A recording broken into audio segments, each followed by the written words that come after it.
Army chief general Syed Asim Munir और मस्जिद नबी के इमाम की मुलाकात में बाहिमी दिलचस्पी के उमूर पर तबादला ख्याल किया गया। आर्मी चीफ ने कहा, इमाम मस्जिद नबी का दौरा पाकिस्तानी अवाम के लिए एजाज की बात है। इमाम मस्जिद नबी ने पाक सऊदी ताल्लुकात पर इत्मीनान का इजहार करते हुए कहा, पाकिस्तान का मुस्लिम दुनिया में एक अहम मुकाम है। पाकिस्तान खित्ते में अमन के लिए भरपूर किरदार अदा कर रहा है।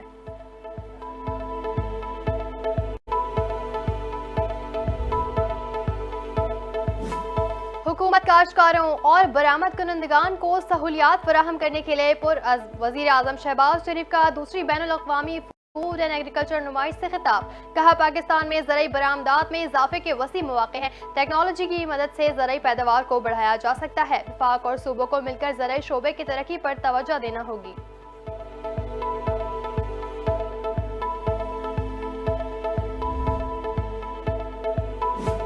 अब कहा जा रहा है जनाब स्पीकर कि असल में हमने ये कहा ही नहीं। असल में ये है कि जो इन्होंने मांगा भी नहीं, जो आइन और कानून में गुंजाइश भी नहीं, हम ऐसी सियासी फैसला देते हैं जिससे इनको बस आप ऐसे दे दे ये सीटें जैसे ये टॉफी है और ऐसे आप बांटे। Chairman people's party Bilawal Bhutto Zardari का कौमी असम्बली में दबंग अंदाज। पीटीआई और अदलिया पर वार कर दिए। कहा, पीटीआई को सीटें ऐसी दी गई जैसे कोई टॉफी हो। शहीद भुट्टो को फेयर ट्रायल नहीं मिला, अदलिया ने तस्लीम किया। अदलिया ने कहा कि इससे ज्यादा वो कुछ नहीं कर सकती। आज अदलिया चाय की प्याली में तूफान बर्पा कर रही है। इस अदलिया ने एक जमात को एक फैसला देकर सियासी फायदा दिया।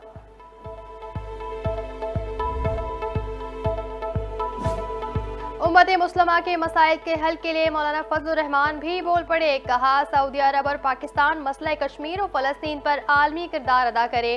कहा, सऊदी अरब को इस्लामी दुनिया की सरबराही का हक देते हैं। मैं समझता हूँ कि मेहमान मुकर्रम की मौजूदगी दोनों ममालिक के माबैन दो तरफा ताल्लुकात में बेहतरी का बाइस बनेगी।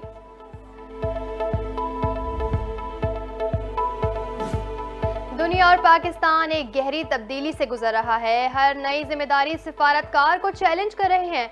वजीर खजाना इसहाक डार ने कहा, आलमी तब्दीलियां पाकिस्तान के आलमी ताल्लुकात और खारजा पॉलिसी पर बराह रास्त असरअंदाज हो रही है।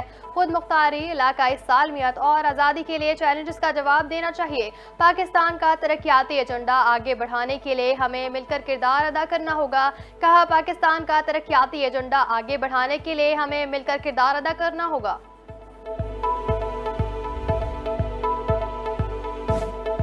पाकिस्तान मुखालिफ साजिशें करने वालों को मुंह तोड़ जवाब देंगे। तर्जुमान दफ्तर खारजा मुमताज जहरा बलोच की ब्रीफिंग। कहा, पाकिस्तान की जानिब से ईरान को शाहीन मिसाइल देने की खबरों में कोई सदाकत नहीं।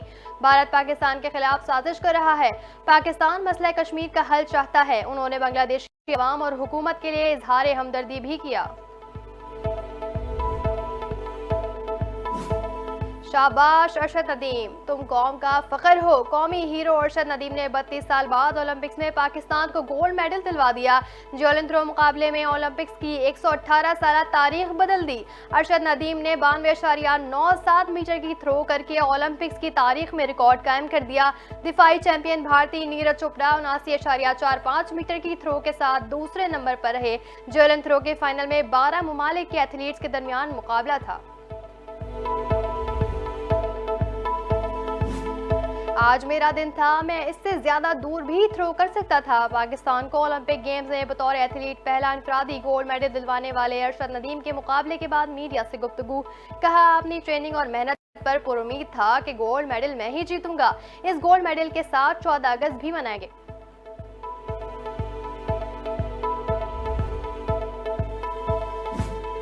दुआएं कबूल हो गईं। बेटा पाकिस्तान का हीरो बन गया। पाकिस्तान का परचम बुलंद कर दिया। अरशद नदीम की तारीखी कामयाबी पर वालदा का बयान। सदर आसिफ अली जरदारी, वजीर आजम शहबाज शरीफ, बिलावल भुट्टो जरदारी समेत सियासी, समाजी, कारोबारी और शोबे सितारों की अरशद नदीम को गोल्ड मेडल जीतने पर मुबारकबाद। सिंध हुकूमत का अरशद नदीम के लिए 5 करोड़ रुपए, गवर्नर सिंध ने 2 मिलियन का ऐलान कर दिया। ISPR का कहना था कि अरशद नदीम ने इनफरादी हैसियत में गोल्ड मेडल जीत कर तारीख रकम कर दी।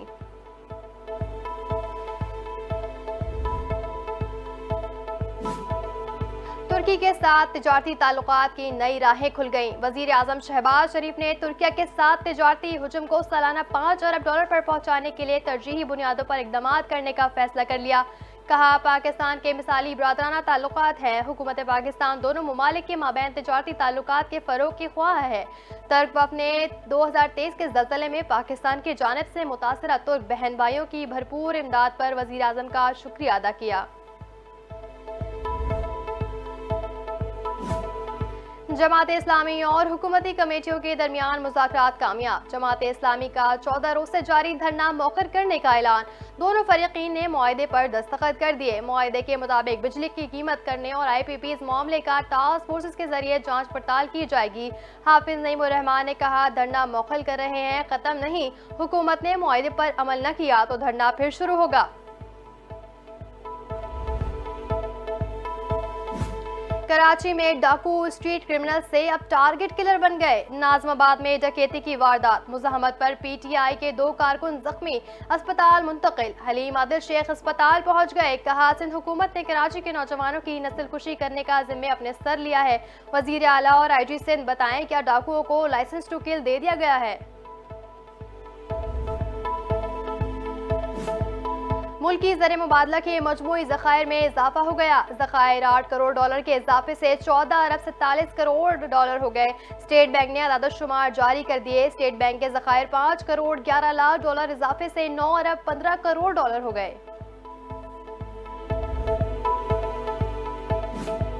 ऑस्ट्रेलिया में अमरीकी गुलकारा टेलर स्विफ्ट के कॉन्सर्ट में दहशतगर्दी का मंसूबा नाकाम। हमले की मंसूबा बंदी करने वाला मरकजी किरदार दाइश का हामी करार। इल्जाम में 3 ऑस्ट्रेलियन नौजवान गिरफ्तार। रवां हफ्ते टेलर स्विफ्ट के 3 कॉन्सर्ट्स में हर रोज 65,000 अफराद की शिरकत मुतवक्को थी।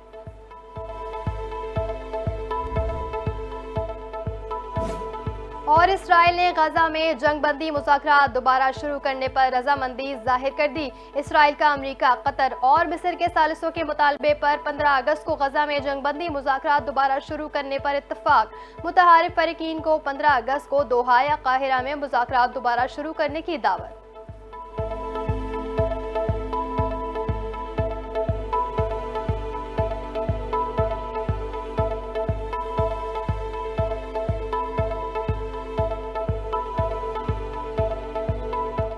वक्त के लिए इतना ही। मजीद खबरों के लिए हमारे साथ रहिए।